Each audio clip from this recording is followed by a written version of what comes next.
ଜୀବନରେ ଶୀଘ୍ର ଆସୁଥିବା ଆମ୍ଭମାନଙ୍କ ପ୍ରଭୁ ଯୀଶୁ ଖ୍ରୀଷ୍ଟଙ୍କ ଅତି ପବିତ୍ର ବହୁମୂଲ୍ୟ ନାମରେ ଆପଣ ସମସ୍ତଙ୍କୁ ଆଉ ଗୋଟିଏ ନୂତନ ପ୍ରସଙ୍ଗରେ ପୁନର୍ବାର ମୁଁ ସ୍ୱାଗତ କରେ। ପ୍ରତିଦିନ ଭଳି ଆଜି ମଧ୍ୟ ପ୍ରଭୁଙ୍କର ବାକ୍ୟକୁ ନେଇ ଆପଣମାନଙ୍କ ନିକଟରେ ଆସିବା ପାଇଁ ୟୁଟ୍ୟୁବ ମାଧ୍ୟମରେ ପୁନର୍ବାର ଆପଣ ସମସ୍ତଙ୍କ ସହିତ ସାକ୍ଷାତ କରିବା ପାଇଁ ସ୍ୱର୍ଗର ପରମେଶ୍ୱର ଏହି ସୁନ୍ଦର ସମୟ ମୋ ଜୀବନରେ ଯୋଗ କରିଛନ୍ତି। ସେଥିପାଇଁ ପ୍ରଭୁଙ୍କୁ ମୁଁ ହୃଦୟ ସହିତ ଧନ୍ୟବାଦ ଦିଏ। ଆପଣମାନଙ୍କୁ ମଧ୍ୟ ମୁଁ ଧନ୍ୟବାଦ ଦିଏ ଯେ ଆପଣମାନେ ସାମୁଏଲ ଖରା ୟୁଟ୍ୟୁବ ଚ୍ୟାନେଲରେ ପ୍ରସାରିତ ହେଉଥିବା ପ୍ରତ୍ୟେକ ସନ୍ଦେଶକୁ ଆପଣମାନେ ନିୟମିତ ଶୁଣୁଛନ୍ତି। କେବଳ ଶୁଣୁଛନ୍ତି ତାହା ନୁହେଁ, ଲାଇକ୍ ସେୟାର କମେଣ୍ଟ ମାଧ୍ୟମରେ ଆମ୍ଭମାନଙ୍କୁ ଆପଣମାନେ ଅତ୍ୟଧିକ ପରିମାଣରେ ଉତ୍ସାହିତ କରୁଛନ୍ତି। ସେଥିପାଇଁ ପ୍ରଭୁଙ୍କ ନାମର ଗୌରବ କରେ। ଆପଣ ସମସ୍ତଙ୍କୁ ପରମେଶ୍ୱର ପ୍ରଚୁର ଭାବରେ ଆଶୀର୍ବାଦ କରନ୍ତୁ। ପ୍ରିୟ ପ୍ରଭୁଙ୍କ ଲୋକମାନେ, ଆସନ୍ତୁ ଆଜି ମଧ୍ୟ ପ୍ରଭୁଙ୍କ ବାକ୍ୟରୁ ଆମେ ଆଉ ଗୋଟିଏ ପ୍ରସଙ୍ଗରେ ଅଳ୍ପ ସମୟ କଥାବାର୍ତ୍ତା ହେବା। ଆଜି ଆମେ ଯେଉଁ ପ୍ରସଙ୍ଗରେ କଥାବାର୍ତ୍ତା ହେବା ସେହି ପ୍ରସଙ୍ଗର ଶୀର୍ଷକ ହେଲା ଯୀଶୁ ନାମର ଅର୍ଥ କ'ଣ। ଆଜିର ପ୍ରସଙ୍ଗ ହେଲା ଯୀଶୁ ନାମର ଅର୍ଥ କ'ଣ ଅଟେ। ଆମେ ବାକ୍ୟରୁ ଅଳ୍ପ ସମୟ କଥାବାର୍ତ୍ତା କରିବା। ଆପଣମାନେ ମୋ ସହିତ ମାଥ୍ୟୁ ଲିଖିତ ସୁସମାଚାର 1 ଅଧ୍ୟାୟକୁ ଆସିବେ। ମାଥ୍ୟୁ ଲିଖିତ ସୁସମାଚାର 1 ଅଧ୍ୟାୟ 21 ପଦରେ ଏ ପ୍ରକାର ଲେଖାଗଲା। ଏହି ବାକ୍ୟ ଆମ୍ଭମାନଙ୍କ ଖ୍ରୀଷ୍ଟିଆନ ସମାଜରେ ଅତି ସୁପରିଚିତ ବାକ୍ୟ ଅଟେ। ଆଜି ଆମେ ଏହି ବାକ୍ୟରୁ ଅଳ୍ପ ସମୟ ଧ୍ୟାନ କରି ଦେଖିବା ଯେ ବାକ୍ୟ ପ୍ରକୃତରେ ଆମ୍ଭମାନଙ୍କୁ କ'ଣ କହେ। ମାଥ୍ୟୁ ଲିଖିତ ସୁସମାଚାର 1 ଅଧ୍ୟାୟ 21 ପଦରେ ଏ ପ୍ରକାର ଲେଖାଗଲା, ସେ ପୁତ୍ର ପ୍ରସବ କରିବେ ଆଉ ତୁମ୍ଭେ ତାହାଙ୍କ ନାମ ଯୀଶୁ ଦେବ, କାରଣ ସେ ଆପଣା ଲୋକଙ୍କୁ ସେମାନଙ୍କର ସମସ୍ତ ପାପରୁ ପରିତ୍ରାଣ କରିବେ। ପ୍ରଭୁଙ୍କ ନାମର ଗୌରବ। ଯୀଶୁ ନାମର ଅର୍ଥ ହେଲା ପରିତ୍ରାଣକର୍ତ୍ତା। ଏହି ସ୍ଥାନରେ ଲେଖାଯାଏ, ଦୂତ କହୁଛନ୍ତି ଯେ ତୁମ୍ଭେ ତାହାଙ୍କ ନାମ ଯୀଶୁ ଦେବ। କାହିଁକି ଯୀଶୁ ଦେବ? କାରଣ ସେହି ନାମରେ ପରିତ୍ରାଣ ଅଛି।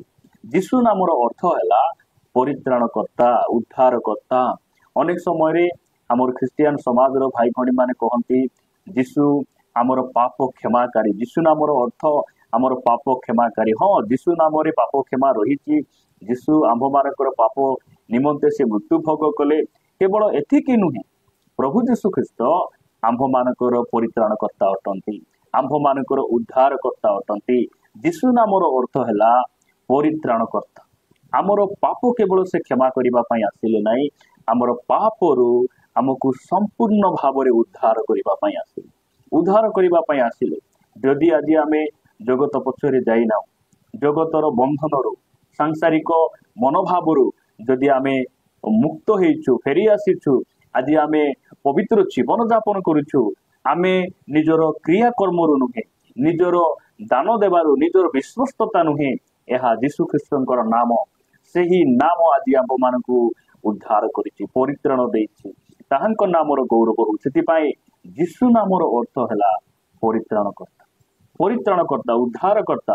ଯଦି ଆପଣମାନେ ମୋ ସହିତ ଗୋଟେ ବାକ୍ୟ ପଢିବେ, ପ୍ରେରିତ ପୁସ୍ତକ 4 ଅଧ୍ୟାୟ 12 ପଦରେ ଲେଖାଗଲା ଯେ ତାହାଙ୍କ ଛଡା ଆଉ କାହାଠାରେ ପରିତ୍ରାଣ ନାହିଁ, କାରଣ ଯାହା ଦ୍ୱାରା ଆମ୍ଭମାନଙ୍କୁ ପରିତ୍ରାଣ ପାଇବାକୁ ହେବ ଆକାଶ ତଳେ ମନୁଷ୍ୟମାନଙ୍କ ମଧ୍ୟରେ ଆଉ କୌଣସି ନାମ ଦିଆଯାଇ ନାହିଁ। ତାହାଙ୍କ ନାମର ଗୌରବ ହଉ, ତାହାଙ୍କ ନାମର ସ୍ତୁତି ହଉ। ପ୍ରିୟ ପ୍ରଭୁଙ୍କ ଲୋକମାନେ, ଆକାଶ ତଳେ ମନୁଷ୍ୟମାନଙ୍କ ମଧ୍ୟରେ ଏଇ ପ୍ରକାର କୌଣସି ନାମ ନାହିଁ ଯେଉଁ ନାମରେ ଆମକୁ ପରିତ୍ରାଣ ମିଳେ, ଉଦ୍ଧାର ମିଳେ, ଆମେ ପାପର ବନ୍ଧନରୁ ମୁକ୍ତ ହେବା। ସେହି ନାମ ଯୀଶୁ ନାମ। ଆଉ ସେହି ଯୀଶୁ ନାମ ଆଜି ଆମକୁ ଜୁଆ ଆଡାରୁ ବାହାର କରି ଆଣିଛି, ମଦ ଭାଟିରୁ ବାହାର କରି ଆଣିଛି। ସେହି ଯୀଶୁ ନାମ ଆମକୁ ପାପର ବନ୍ଧନରୁ ମୁକ୍ତ କରିଛି। ତାହାଙ୍କ ନାମର ଗୌରବ ହଉ। ସେଥିପାଇଁ ଯୀଶୁ ନାମର ଅର୍ଥ କ'ଣ ଅଟେ? ପରିତ୍ରାଣକର୍ତ୍ତା, ସେ ଉଦ୍ଧାରକର୍ତ୍ତା। ପ୍ରଭୁ ଯୀଶୁ ଖ୍ରୀଷ୍ଟ ଏଥିପାଇଁ ସେ ଆସିଲେ, ଆମକୁ ସେ ପାପରୁ ଉଦ୍ଧାର କରିବେ, ଆମକୁ ପରିତ୍ରାଣ କରିବେ। ଏହି ଉଦ୍ଦେଶ୍ୟରେ ଏହି ପୃଥିବୀ ପୃଷ୍ଠକୁ ସେ ଆସିଲେ। ତାହାଙ୍କ ନାମର ଗୌରବ ହଉ। ଆମେ ଯଦି ଆଉ ଗୋଟେ ବାକ୍ୟ ଦେଖିବା, ଏ ସ୍ଥାନରେ ଏ ପ୍ରକାର ଲେଖାଯାଉଛି ଯେ ପ୍ରଥମ ଜହନ 2 ଅଧ୍ୟାୟ 12 ପଦରେ ଲେଖାଗଲା, ବତ୍ସଗଣ, ମୁଁ ତୁମ୍ଭମାନଙ୍କ ନିକଟକୁ ଲେଖୁଅଛି, କାରଣ ତାହାଙ୍କ ନାମ ସକାଶେ ତୁମ୍ଭମାନଙ୍କର ପାପ କ୍ଷମା ହୋଇଅଛି। ନିଶ୍ଚିତ ଭାବରେ ଆମର ଅତୀତ କାଳର ସବୁ ପାପ ଯୀଶୁଙ୍କ ନାମରେ କ୍ଷମା ହେଇଗଲା। ତାହାଙ୍କ ନାମରେ ଆମେ ଉଦ୍ଧାର ପାଇଲୁ।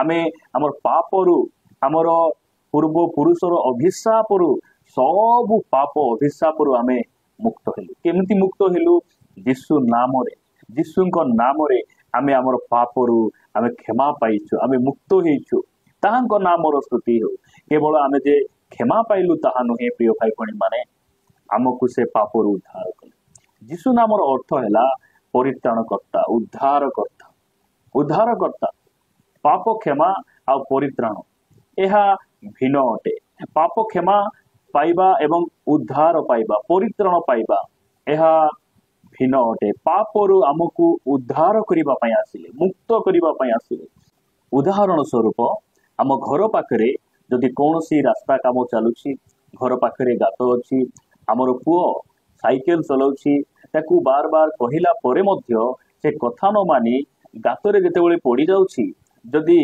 आमे पुओ को देखि कहिबा पुओ रे तू मोर कथा मानिलु नाही मु तोते क्षमा करूछि आमे जदि खाली क्षमा करी जदि छाड़ी देबा ताहले से केबे मध्य उद्धार पाई परिबो नाही आमे ताकू क्षमा करिबा सत्ते क्षमा करिबा सहित आमे कोन करि थाउ गातरू आमर पुओ को आमे बाहर करि आनी थाउ ठीक सही परी प्रभु यीशु ख्रीष्ट आमर पाप को केवल क्षमा कले ताहा नुहे आमको पापर बंधन रु आमको बाहर करि आनिले आमको मुक्त कले यीशु नामर अर्थ हैला परित्राणकर्ता उद्धारकर्ता से आमको पापर बंधन रु उद्धार कले प्रभुଙ୍କ नामर गौरव हो जो समय मिस्र रे इस्राएल लोक माने मिस्र बंधन रे थिले फारोर बंधन रे थिले सेही दिन से माने मेष शावकंकर रक्त से माने अपना गृहर बाजुबंदर लगाइले आउ सेही रात्रि रे से माने निस्तार हेले रात्रि रे से माने मिस्र बंधन रु फारोर बंधन रु अर्थात शैतान रो बंधन रु से माने मुक्त हेई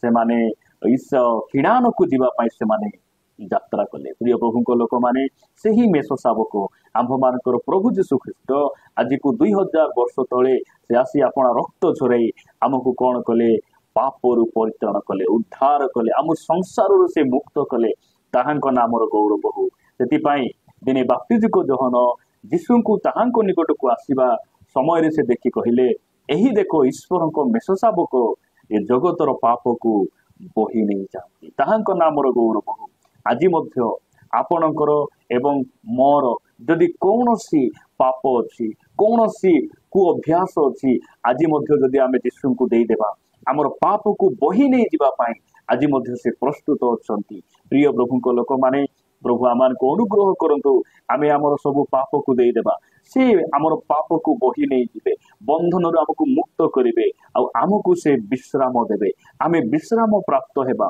प्रभु को नाम रो स्तुति हो प्रिय भाई भणी माने आमे जानि रखो यीशु नाम रो अर्थ हैला परित्राणकर्ता केवल यीशु नाम जे हमर पाप क्षमा करे ताहा नुहे हमको परित्राण मध्य प्रदान करे एथिपाई मु प्रभु को धन्यवाद दिए जे परमेश्वर मते परित्राण देइछंती जगतर मते पृथक करिसंती आ आज तांकर सहित चलिबा पाई पवित्र जीवन यापन करिया पाई तांकर अनुग्रह देइछंती पवित्र आत्मा को देइछंती आ से हमको तांकर आगमन पाई प्रस्तुत करिसंती तांकर नामर गौरव हो आसंद पदे प्रार्थना करिबा प्रेमिक स्वर्गीय पिता मु तुमको धन्यवाद दिए बापा तुमे आमर पापरू आमको उद्धार करिबा पाई आज को 2000 वर्ष तले आसी तुमे आमको प्रभु पापरू परित्राण कल उद्धार कल आउ प्रभु तुमे आमको नेबा पाई आसुछ प्रभु आमे तुमको धन्यवाद दोछु प्रभु तुमर आगमन पर्यंत आमे विश्वस्त हेबु पवित्र जीवन यापन करिबु प्रभु तुमे देइथिबा से परित्राण को आमे प्रभु दृढ़ भाव रे धरी